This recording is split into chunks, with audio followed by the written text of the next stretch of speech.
Welcome to our channel. నేను యజ్ఞమూర్తి. పుష్ప 2 ఈ cinema కలెక్షన్లు అనేవి ఈరోజు సర్వత్రా కూడా చర్చనీయాంశమయ్యాయని చెప్పాలి, సంచలనం సృష్టించాయని చెప్పాలి. ఈ సినిమా రిలీజ్కు ముందు ఎవరూ కూడా ఈ స్థాయి కలెక్షన్స్ని సాధిస్తుందని, ప్రత్యేకించి హిందీ బెల్ట్లో మిగతా అన్ని ప్రాంతాలను మించి, ఈవెన్ తెలుగును మించి గొప్ప కలెక్షన్ సాధిస్తుందని ఎవరూ ఊహించలేదు. ఏదైతేనేం హిందీ బెల్ట్ ఈ సినిమాని ఓన్ చేసుకుందని చెప్పాలి. అందుగురించే ఈరోజు ప్రపంచవ్యాప్తంగా 1800 కోట్ల రూపాయల మార్కును దాటి ఆల్ టైమ్ టాప్ గ్రాసర్స్లో సెకండ్ ప్లేస్ని సాధించడం, అది ఇండియన్ సినిమాల పరంగా చూసుకుంటే ఒక అసాధారణమైన విషయం అని చెప్పేసి చెప్పుకోవాలి. ఫస్ట్ ప్లేస్లో ఉన్నటువంటి సినిమా ఆమిర్ ఖాన్ సినిమా దంగల్. ఆ సినిమా 1900+ కోట్ల రూపాయలని అది సాధించింది. అందులో అత్యధిక భాగం, అత్యధిక వాటా చైనాదే అని చెప్పాలి. అక్కడ అది 1300 కోట్ల రూపాయల పైనే గ్రాస్ను కలెక్ట్ చేసి ఒక చరిత్ర సృష్టించింది.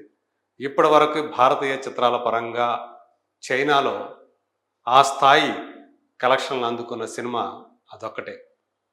1900 కోట్లు 1300 కోట్లు తీసేస్తే రిమైనింగ్ ఇండియాలో కానీ మిగతా ఓవర్సీస్లో కానీ అది సాధించింది 600+ చిలుకు కోట్ల రూపాయలు మాత్రమే కావటం ఇక్కడ గమనార్హం. అందులో ఇండియాలో అది సాధించిన వసూళ్లు 400 కోట్ల రూపాయల కంటే తక్కువ, అంటే 300+ క్రోర్సే అది సాధించింది. అలా చూసుకుంటే అంటే కేవలం ఇండియా పరంగా కానీ వితౌట్ చైనా కనుక చూసుకున్నట్లయితే నెంబర్ 1 గ్రాసరు పుష్ప 2నే. ఇంకా చెప్పాలంటే ఇండియాలో అత్యధిక వసూళ్లను సాధించినటువంటి సినిమా కూడా పుష్ప 2నే. మరి ఇలాంటి గొప్ప ఘనతల్ని సాధించినటువంటి సినిమాకి ఆ సినిమాని ఎలా గౌరవించాలి, ఎంత గొప్పగా చెప్పుకోవాలి.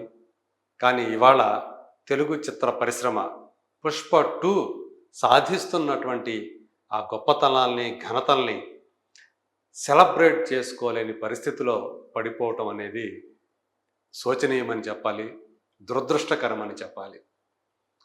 ఏదైతే డిసెంబర్ 4న అనుకోని విధంగా ఒక అనూహ్యంగమైనటువంటి తొక్కిసలాట జరిగి రేవతి అనే ఒక స్త్రీ చనిపోవటం, ఆమె కుమారుడు శ్రీతేజ్ ప్రాణాపాయ స్థితికి గురి కావటం అనేది నిజంగా ఎవరూ కూడా తట్టుకోలేనటువంటి విషయమే. ప్రాణం అనేది తిరిగి రాదు. కానీ ఆ తర్వాత జరిగినటువంటి పరిణామాలు మాత్రం చాలామందిని కలచివేశాయని చెప్పాలి. ఒక రకంగా చెప్పాలంటే తెలంగాణ ప్రభుత్వానికి తెలుగు చిత్రసీమకి మధ్య ఒక అగాధం ఏర్పడిపోయింది, ఒక పోడ్చలేనటువంటి దూరం పెరిగిపోయింది అని చెప్పేసి చాలామంది భావించారు.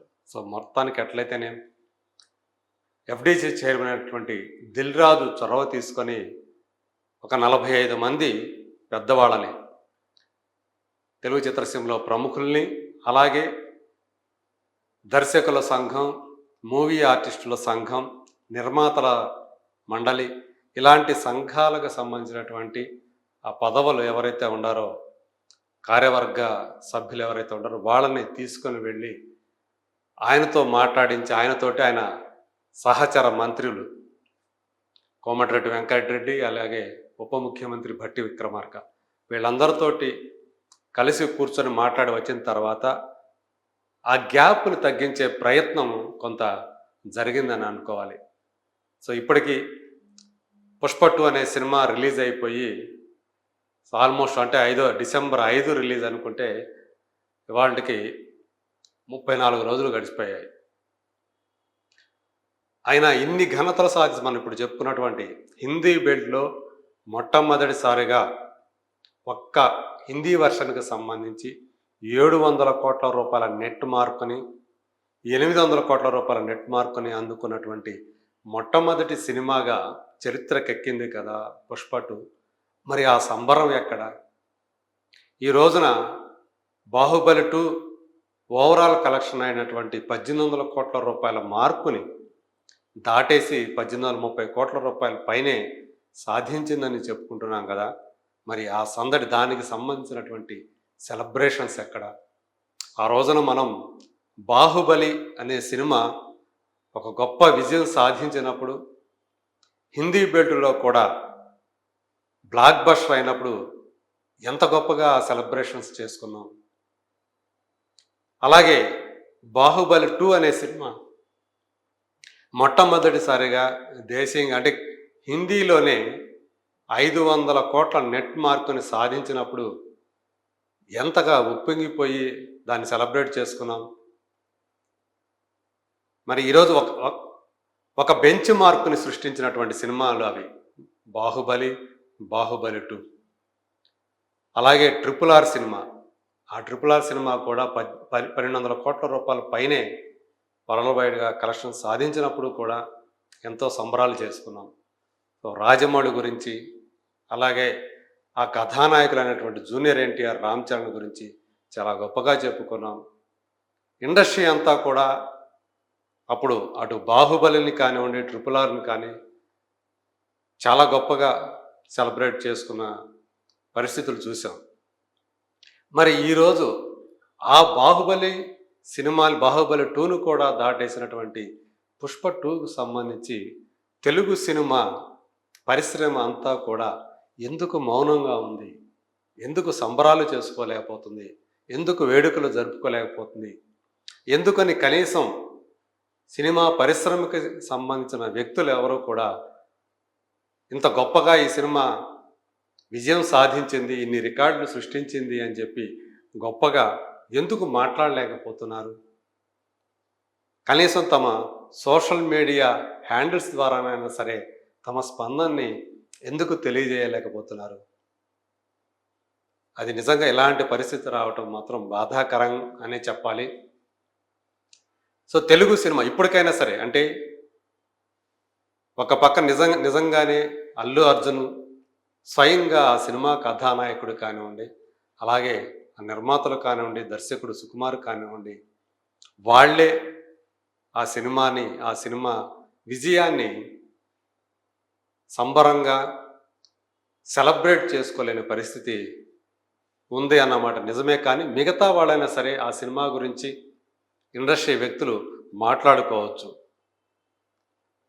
కానీ అది కూడా ఎవరు కూడా అట్లా బయటకు వచ్చి అది మాట్లాడుకోలేని పరిస్థితులు రావటం మాత్రం ఇబ్బందికరంగానే ఉందని చెప్పాలి. సో రాబోయే రోజుల్లో ప్రస్తుతం ఆ సినిమా రిలీజ్ అప్పుడు జరిగినటువంటి దుర్ఘటన ఏదైతే ఉందో అది నెమ్మదిగా ఆ గాయాన్ని కాలం అనేది మాన్పించేలా చేస్తుంది. తర్వాత అయినా సరే ఈ పుష్ప 2 సాధించినటువంటి విజయాలు, సో వీటి గురించి అయినా తర్వాత రోజుల్లో మరి చెప్పుకుంటారా లేదా అనేది మనం చూడాలి. కాకపోతే ఇక్కడ ఒక చిన్న వెలితి ఏంటంటే, ఇది మన తెలుగు సినిమా కదా, తెలుగు వాళ్ళకంటే హిందీ వాళ్ళు ఎందుకని ఈ సినిమాని అంత గొప్పగా ఆదరించారు, ఇంకా ఆదరిస్తూనే ఉన్నారు అనేది ఒకసారి విశ్లేషణ చేసుకోవాలి. అందరూ కూడా రకరకాల థియరీలు చెప్తున్నారు ఇందులో. సో ఆ క్యారెక్టర్ అనేది పుష్పరాజ్ క్యారెక్టర్ ఒక స్మగ్లర్ క్యారెక్టర్ కాబట్టి దాన్ని వాళ్ళు నార్త్లోని రూరల్ బెల్టులన్నీ కూడా దాన్ని ఓన్ చేసుకున్నాయి. అంటే కింది స్థాయి నుంచి, ఒక కూలీ స్థాయి నుంచి ఒక సిండికేట్ని పాలించేటువంటి నాయకుడిగా అతను ఎదిగినటువంటి విధానం వాళ్ళందరికీ కూడా నచ్చింది కాబట్టి అంత పెద్ద విజయాన్ని సాధించి పెట్టారు దానికి. సో తెలుగు వాళ్ళకు వచ్చేటప్పటికి ఆ క్యారెక్టర్ అనుకున్నంతగా వాళ్ళు ఏదైతే ఆదరిస్తున్నారో ఆ స్థాయిలో తెలుగు వాళ్ళు ఆ క్యారెక్టర్ని చూడలేదు కాబట్టి ఇక్కడ దానికి తగ్గట్లుగానే ఆడింది అని చెప్పేసి, అంటే ఇక్కడ ఈ సినిమాని నైజాంలో కానీ అలాగే ఆంధ్రప్రదేశ్లో కానీ రిలీజ్ చేసినటువంటి డిస్ట్రిబ్యూటర్లు ఎక్కువ లాభాలను పొందలేకపోయారు. అదే హిందీ బెల్ట్లో చూసుకుంటే అనిల్ తడాని ఆ సినిమాను రిలీజ్ చేసినటువంటి ఏఏ ఫిలిమ్స్ అధినేత చాలా భారీ లాభాల్ని అందుకుంటున్నాడు, ఆస్వాదిస్తున్నాడు. సో ఏదేమైనా మనకు తెలుగు సినిమా ఈరోజు దేశ యవనికపై తన జెండాని రెపరెపలాడిస్తూ ఉన్నది. గతంలో బాహుబలి సిరీస్ కానివ్వండి, ట్రిపుల్ ఆర్ కానివ్వండి, కల్కి కానివ్వండి, ఇప్పుడు పుష్ప 2 కానివ్వండి. సో ఒక్క సినిమా కాదు, తెలుగు సినిమా సత్తా ఇది అని చెప్పి సగర్వంగా చాటుతున్నటువంటి సందర్భం ఇది. రేపొద్దున ఇంకా మరిన్ని సినిమాలు తెలుగులో రాబోతున్నాయి. దేశవ్యాప్తంగా అవి ప్రభంజనం సృష్టించబోతున్నాయి. సో ఇంకా గొప్పగా తెలుగు సినిమా ముందుకు వెళ్ళబోతోంది అనేది మాత్రం నిజం.